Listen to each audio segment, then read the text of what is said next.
Pasukan lintas udara menggunakan pesawat tak berawak atau drone serat optik untuk menangkap peralatan militer Ukraina yang beroperasi di jalan besar.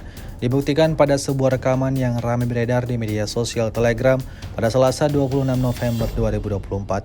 Dalam video tersebut tampak kendaraan tempur infanteri M113 dari Amerika, kendaraan tempur infanteri lainnya dan mortir yang disamarkan menjadi korban hantaman drone Rusia. Tempat pelindungan angkatan bersenjata Ukraina juga turut ditemukan. Sebuah ruang istirahat yang dilengkapi dengan pasukan infanteri di lapangan porak-poranda.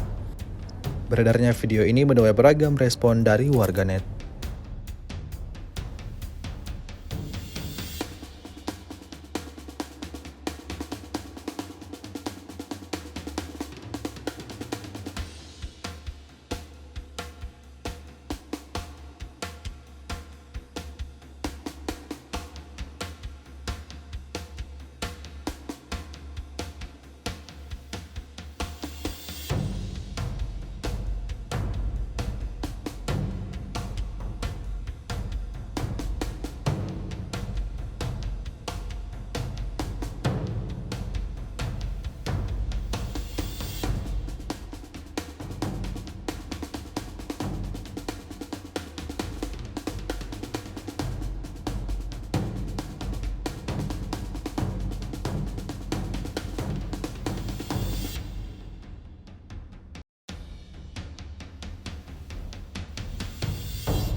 Download Tribun X sekarang, menghadirkan lokal menjadi Indonesia.